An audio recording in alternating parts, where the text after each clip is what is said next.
Aucune limite lors d'une projection astrale. On peut se déplacer hors du corps et demeurer dans la pièce ou s'envoler vers la Lune. Dani Morena ne s'est pas rendue jusqu'à la Lune, mais elle est convaincue d'avoir traversé la moitié de l'Australie jusqu'à Whyalla, et ce, sans jamais s'être déplacée physiquement de son salon à Sydney. Elle croit avoir fait une projection astrale, une expérience de désincarnation. Au dire des gens qui ont étudié ce phénomène, cela n'est pas un cas rare. N'importe qui peut le faire. En fait, la majorité d'entre nous avons déjà vécu cette expérience, nous ne l'avons simplement pas reconnue pour ce qu'elle était. L'hypnothérapeute Jo Buchanan dit avoir elle-même voyagé dans des endroits très éloignés sans jamais quitter le confort de son foyer. Je commence par me détendre, je ferme les yeux et j'entre dans une forme de méditation légère, puis je quitte mon corps. Tout ce que l'on voit après cela, c'est une personne assise devant nous, avec les yeux fermés, et qui semble méditer, parce que le corps physique continue de respirer et de prendre soin de lui-même. Jo Buchanan croit que pour parvenir à faire de la projection astrale, nous devons relaxer et nous concentrer. Il faut se concentrer sur un être cher qui vit à distance, parce qu'il existe un lien énergétique très puissant entre des êtres aimés. Il faut penser à quelqu'un comme sa mère, sa fille ou un conjoint. Il est très facile de voyager vers ces personnes, mais il faut se concentrer sur elles. C'est exactement ce qu'a fait Dani Morena, écrivain pigiste et diffuseur de Sydney. Cela fait plusieurs années qu'elle n'a pas vu sa famille qui habite au sud de l'Australie. Elle s'ennuie de sa mère et de son père, d'autant plus qu'il doit y avoir une réunion de famille. En effet, le frère de son père vient de débarquer à Whyalla, après avoir vécu 40 ans aux États-Unis. Mais Dani ne peut être présente, du moins pas physiquement. Elle a lu des articles sur la projection astrale et un dimanche après-midi, elle décide d'essayer pour voir si une partie d'elle pouvait traverser des milliers de kilomètres pour être avec sa famille.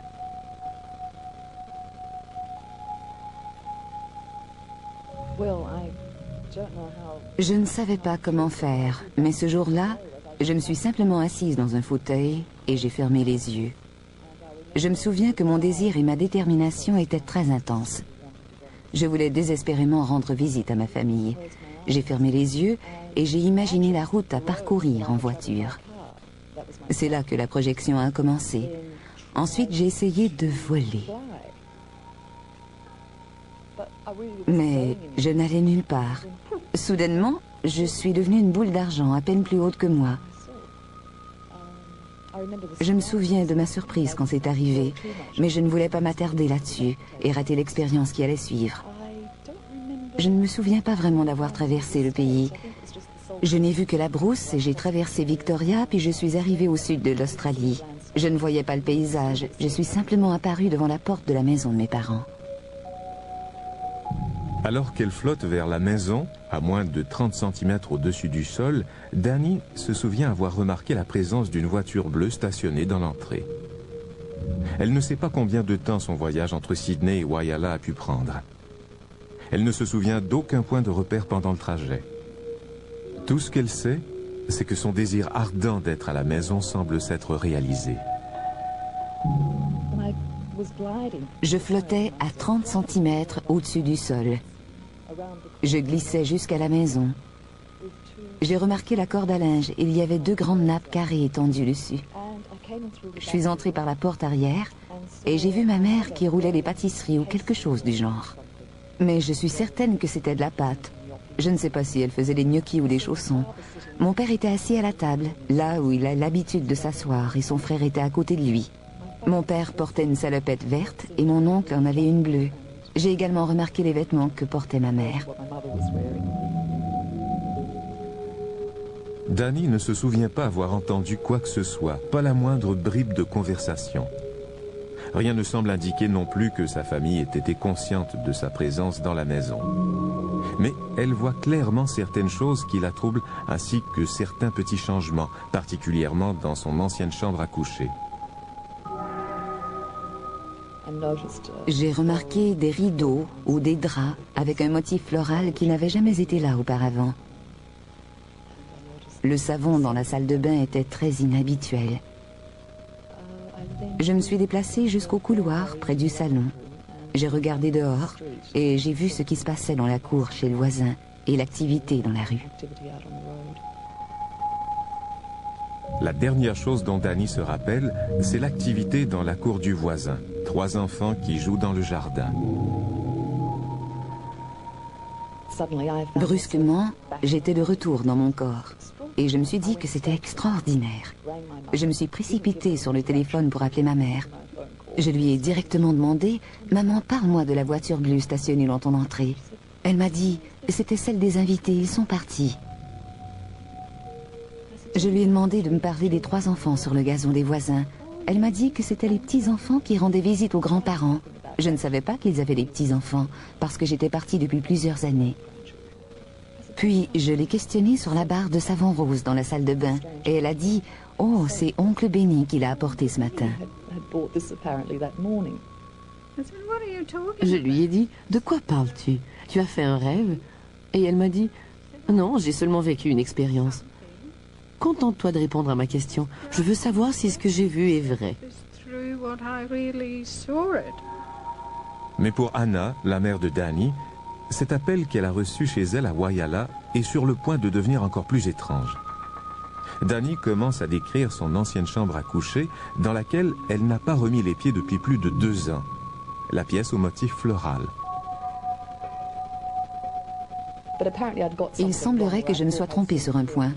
Je croyais avoir vu les rideaux, mais il s'agissait en fait d'abat-jour. J'avais au moins remarqué le motif floral. Ensuite, je lui ai dit « Parle-moi des nappes.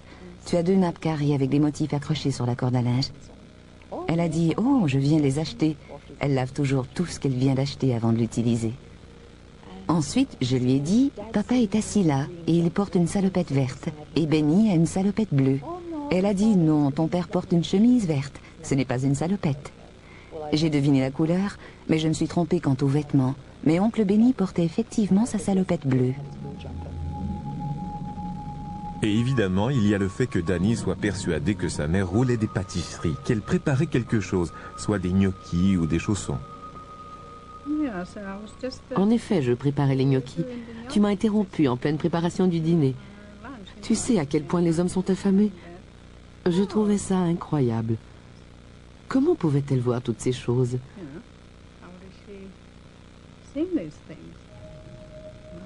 Après m'être rassurée sur sa santé, je lui ai dit « Est-ce que tu vas bien ou tu deviens folle ?» Elle a répondu « Non, non, je vais très bien. »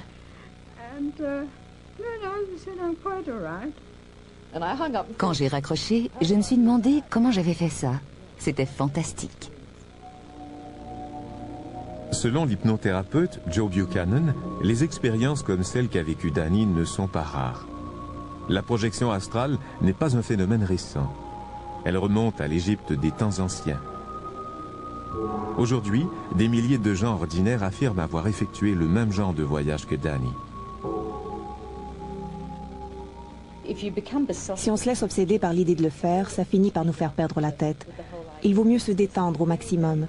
Plus on est détendu et plus grandes sont les chances d'y parvenir. Si on se stresse avec l'idée de réussir, cela rend les choses plus difficiles. On doit vraiment être détendu et se laisser aller pour arriver à le faire. Cette expérience qui a transporté Danny en pensée dans sa famille lui fait entrevoir une vaste gamme de possibilités. Des possibilités qu'elle est déterminée à explorer. Notre esprit et notre cerveau sont des outils formidables dont nous ignorons presque tout. Je crois qu'un jour nous allons réaliser que nous n'en utilisons qu'une infime partie et qu'il existe tout un monde que nous n'avons pas encore découvert.